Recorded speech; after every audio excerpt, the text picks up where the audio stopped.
Welcome back, everyone, to the Deep Dive.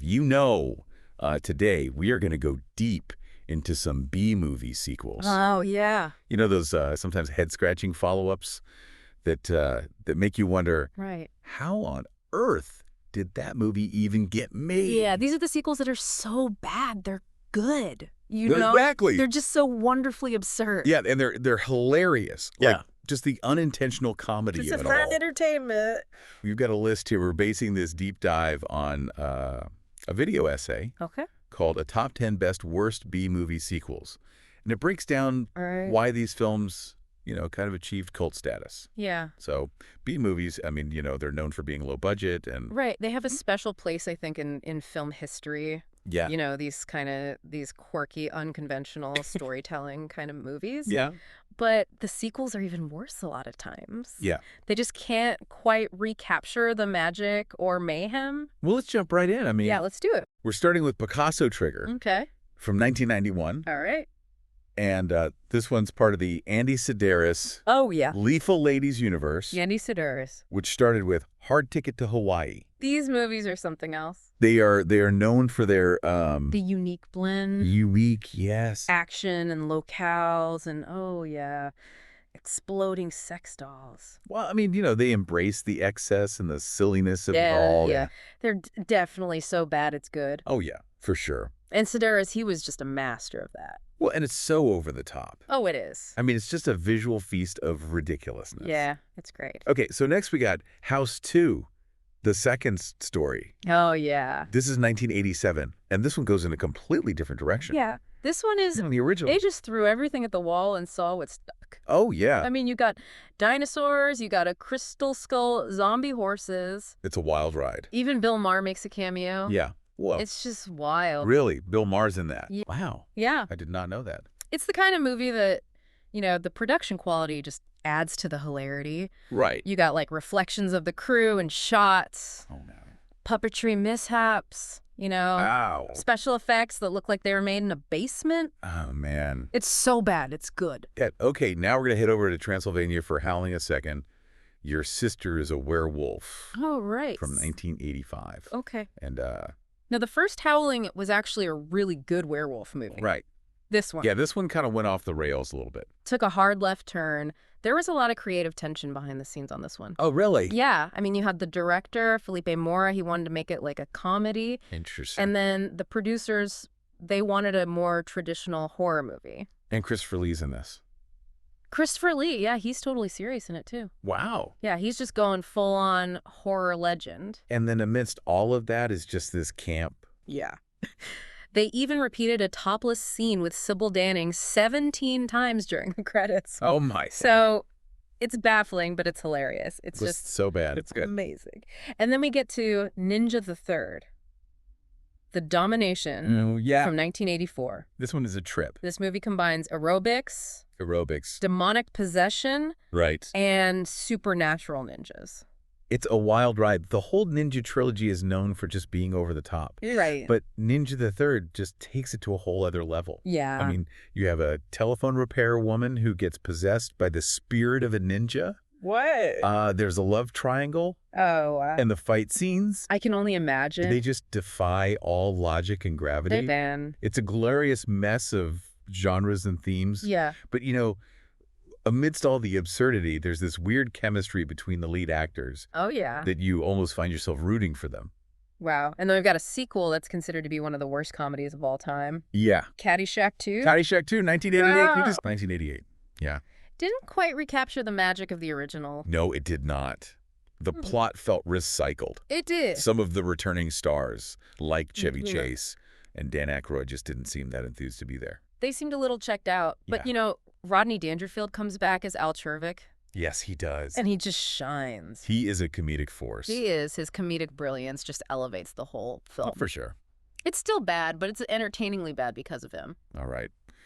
Now let's move on to Delta Force 2, The Colombian Connection, Okay. 1990, We got Chuck Norris back Yeah. with Major Scott McCoy Battling a drug lord. battling a drug lord in the fictional South American country of San Carlos. San Carlos, yeah. This is just pure... Oh, this one is so 80s. It's great. Right, like late 80s, early 90s. Yeah, total jingoistic action movie. Yeah, it's just packed with explosions and over-the-top stunts. Oh, yeah. And Chuck Norris just dispensing justice with fists, feet, and firearms. Right, and I mean, who can forget that motorcycle scene? Oh, yeah, that iconic scene where he rides the motorcycle off the cliff Yes. and parachutes away right before it explodes. Oh, man, it's amazing. Yeah, it's fantastic. Now, for a sequel that tried to do something ambitious but maybe tripped over its own mythology a little bit, Okay. Highlander 2, The Quickening Yeah. from 1991. All right. So the original Highlander... Oh, such a good movie. Oh, yeah, a cult classic, blended fantasy action romance. Right. All into this great movie. So good.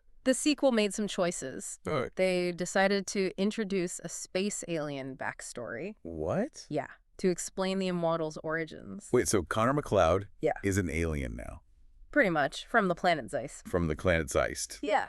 and their ability to revive after they're killed. Yeah, that's all explained away as alien technology. Wow. Yeah, so suddenly it's all sci-fi, Okay. and it just creates all these inconsistencies and plot holes. Yeah, that does not make sense. And to make matters worse, they bring back Ramirez, Heyo! who died in the first movie. But he was dead. Yeah, but they bring him back. No real explanation. Wow. They just did it. Like they were just throwing ideas at the wall, Man. hoping something would stick. Speaking of sticking, let's move on to Death Wish 3, 1985. Okay. This one gets pretty dark. Oh, yeah.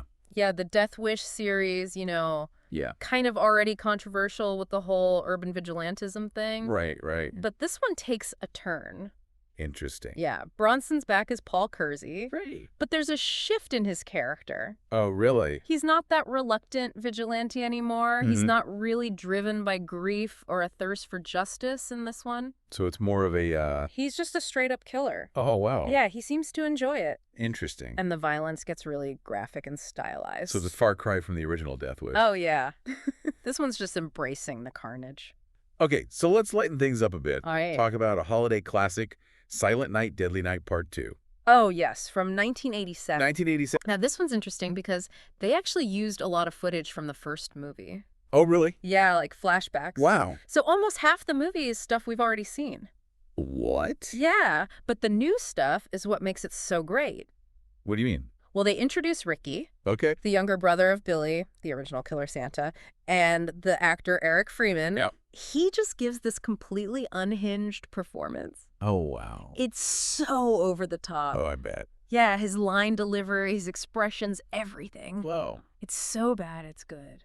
And, of course, the garbage day. Oh, yeah, that's a classic. That's become such an iconic scene. Oh, yeah, it's legendary. All right, and finally, we've arrived at Troll 2, Troll 2, 1990. the holy grail of so bad it's good sequels. It really is. And just to be clear, there are no trolls in this movie. What? Yeah, it's goblins. Goblins. Vegetarian goblins. Okay, and it's not connected to the original Troll Right. at all. No, not at all. Different plot, different characters, even a different setting. Yeah, it's a sequel in name only.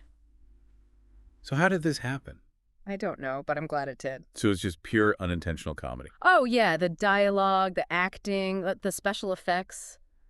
I can only imagine. It was all filmed in Utah by an Italian crew who didn't really speak English. Oh, wow. So you can imagine how that went. Yeah, I mean, there are so many quotable lines from this movie. Oh, yeah, like, you can't piss on hospitality, I won't allow it. What? Yeah, then they're eating her, and then they're gonna eat me on my good. Amazing. And the plot Yeah. makes no sense. Oh, I bet. A family vacationing in a town called Nilbog.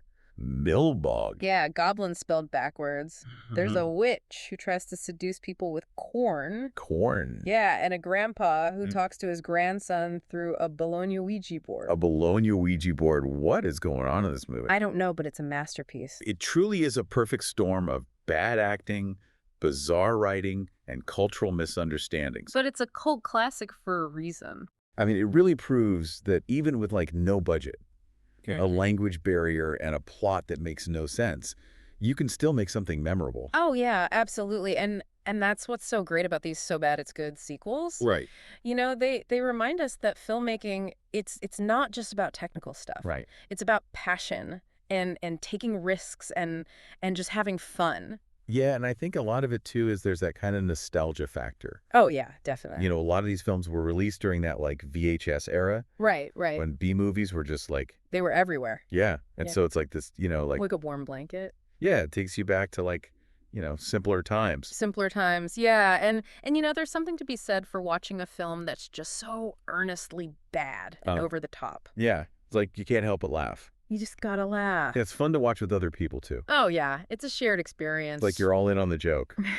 Exactly. And it's such a refreshing change of pace from, those big-budget Hollywood movies, where everything's so polished and predictable. Yeah, these B-movie sequels, they're just different. They are. They're like a breath of fresh air. Yeah, so we've gone through this list of 10 entertainingly bad B-movie sequels. From Andy Sedaris to those vegetarian goblins and Troll, too. Yeah, we've seen dinosaurs, zombie horses, demonic ninjas, exploding sex dolls. The whole works. And we've talked about why these films, despite all their flaws, have become cult classics. Yeah, they're just so much fun to watch. And this is just the tip of the iceberg. Oh, yeah. There's a whole universe of bizarre sequels out there. So if you want to go on your own cinematic adventure and discover some of these hidden gems. Yeah, definitely check out your website and YouTube channel. Yeah, you can find links in the show notes. Awesome. I've got tons of content on there, all about cult films, B-movies, and everything in between. That sounds great. So until next time, happy viewing, everyone.